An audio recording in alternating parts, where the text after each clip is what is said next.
ماہ جمادی الاخری اسلامی سال کا چھٹا مہینہ ہے. اس ماہ مبارک میں بھی نوافل اور عملیات سے فائدہ اٹھایا جا سکتا ہے. ان کی برکتیں مسلم اور ان کے فیضان اثر سے جسم روح ضرور متاثر ہوتی ہے. مگر خوب یاد رکھیے کہ کوئی شخص فرائض واجبات اور سنن مؤکدات کو چھوڑ کر کے یا ان کی ادائیگی میں کوتاہی سے کام لے کر نوافل اور اوراد و وظائف میں مشغول ہو کر ان سے پورا فائدہ حاصل نہیں کر سکتا. کیونکہ فرائض بنیاد ہیں اور نوافل ان کی شاخیں ہیں، اور کوئی شاخ بغیر تنا اور بغیر جڑ کے ترو تازہ اور بار آور نہیں ہو سکتی.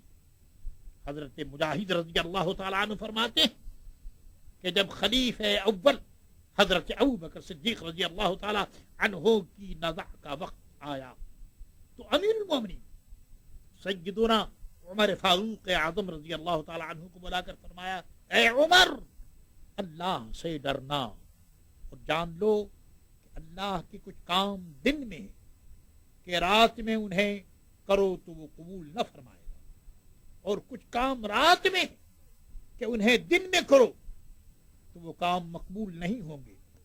اور خبردار ہو کہ کوئی نفل قبول نہیں ہوتی جب تک کہ فرض ادا نہ کر لیا جائے. حضور سیدنا الشیخ عبد القادر جیلانی رحمت اللہ تعالی علیہ نے ایسے شخص کے لیے ارشاد فرمایا ہے جو فرض چھوڑ کر نفل بجا لائے.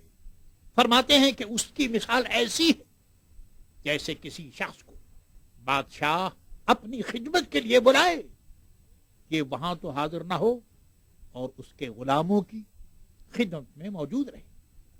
اسی کتاب فتوح الغیب میں حضور پر نور مولا المسلمین سیدنا علی مرتضی رضی اللہ تعالی عنہ نے ارشاد فرمایا، جو فرض چھوڑ کر سنت و نوافل میں مشغول ہوگا یہ بھی قبول نہ ہوں گے اور خار کیا جائے گا. رب کریم کا ارشاد ہے، اقیموا الصلاة وآتوا الزکاة وارکعوا مع الراکعین، یعنی نماز قائم کرو اور زکات دو اور رکوع کرنے والوں کے ساتھ نماز پڑھو، یعنی با جماعت ادا کرو. رب کریم نے پھر ارشاد فرمایا، حافظوا علی الصلوات والصلاة الوسطى وقوموا للہ قانتین، یعنی تمام نمازوں خصوصاً بیچ والی نماز عصر کی حفاظت رکھو اور اللہ کی بارگاہ میں ادب سے کھڑے ہو جاؤ. نماز کو بالکل چھوڑ دینا یہ تو بڑی تباہی کی بات ہے. اسے قضا کر کے پڑھنے والوں کے بارے میں رب کریم ارشاد فرماتا ہے، فویل للمصلین الذین هم عن صلاتهم ساہون، یعنی خرابی ان نمازیوں کے لیے جو اپنی نماز سے بے خبر ہیں، وقت گزار کر پڑھتے ہیں. جہنم میں ایک وادی ہے جس کی سختی سے جہنم بھی پناہ مانگتا ہے، اس کا نام ویل ہے. قصدن نماز قضا کرنے والے اس کے مستحق ہیں. رب کریم کا ارشاد ہے، کلما خبت زدناہم سعیرا، یعنی جب بجھنے پر آئے گی ہم انہیں اور بھڑک زیادہ کریں گے. یہ کنواں جس کا نام ہب ہے، جب جہنم کی آگ بجھنے پر آتی ہے تو اللہ عز و جل اس کنواں کو کھول دیتا ہے جس سے وہ بدستور بھڑکنے لگتی ہے. یہ کنواں بے نمازیوں، زانیوں، شرابیوں، سودخاروں اور ماں باپ کو ایذا دینے والوں کے لیے ہے. حضرت انس رضی اللہ تعالی عنہ فرماتے ہیں، سرکار دو عالم صلی اللہ تعالی علیہ وسلم کا ارشاد ہے، سب سے پہلے قیامت کے دن بندے سے نماز کا حساب لیا جائے گا. اگر یہ درست ہوئی تو باقی اعمال بھی ٹھیک رہیں گے، اور یہ بگڑی تو سبھی بگڑے. اور ایک روایت میں ہے کہ وہ خائب و خاسر ہوئی. نوفل ابن معاویہ رضی اللہ تعالی عنہ فرماتے ہیں کہ سرکار دو عالم صلی اللہ تعالی علیہ وسلم کا ارشاد ہے کہ جس کی نماز فوت ہوئی گویا اس کے اہل مال سب کے سب جاتے رہے. نمازوں کی اہمیت کے پیش نظر قضائے عمری یعنی قضا نمازوں کے ادائیگی کی آسان ترکیب پیش خدمت ہے.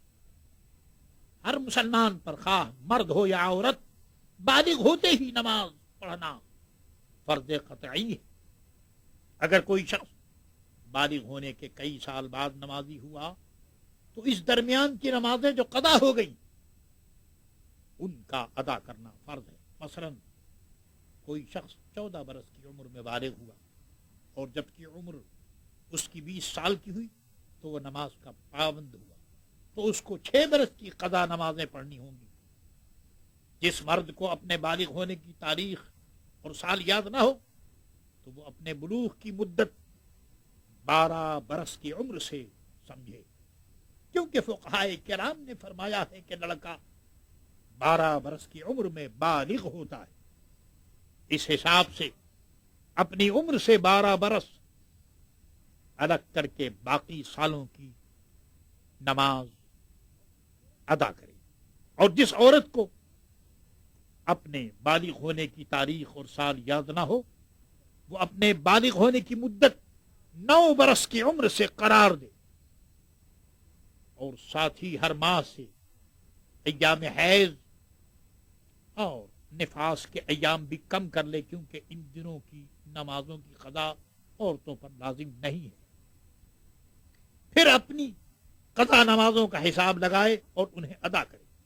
ہر وہ آدمی جس کے ذمہ قضا نمازیں ہوں ان پر لازم ہے کہ جلد از جلد ادا کرے. یہ معلوم نہیں ہے کہ کس وقت موت آ جائے. حاجت طبعی اور ضروری کام کہ جن کے بغیر گزر نہیں، ان کے علاوہ بقیہ اوقات میں قضا نمازیں ضرور ادا کرے. یوں ہی دنوں کے نوافل اور سنتیں غیر مؤکدات کی جگہ قضا ہی پڑھے. ایسے ہی بڑی راتوں میں نوافل کی جگہ قضا نمازیں ادا کرے اور اللہ تعالیٰ کے فضل سے یہ امید رکھے کہ وہ قضا کو قبول فرما کر نوافل کے ثواب کو بھی عطا فرما دے گا. ایک دن کی 20 رکعتیں نماز ہوتی ہے قضا نماز، یعنی فجر کے فرض کی 2 رکعت، ظہر کے فرض کی 4 رکعت، عصر کے فرض کی 4 رکعت، مغرب کے فرض کی 3 رکعت، عشاء کے فرض کی 4 رکعت اور وتر کی 3 رکعت واجب. ان نمازوں کو سوائے طلوع و غروب اور زوال کے کہ اس وقت سجدہ حرام ہے ہر وقت ادا کر سکتا ہے. اور یہ اختیار ہے کہ پہلے فجر کی سب نمازیں ادا کر لے، پھر ظہر، پھر عصر، پھر مغرب، پھر عشاء، یا سب نمازیں ساتھ ساتھ ادا کرتا چلا جائے اور ان کا ایسا حساب لگائے کہ اندازے میں باقی نہ رہ جائے. زیادہ ہو جائے تو کوئی حرج نہیں. ساری نماز قضا طاقت کے مطابق رفتہ رفتہ جلد ادا کر لے، سستی نہ کرے، کیونکہ جب تک فرض ذمہ باقی رہتا ہے کوئی نفل قبول نہیں ہوتی.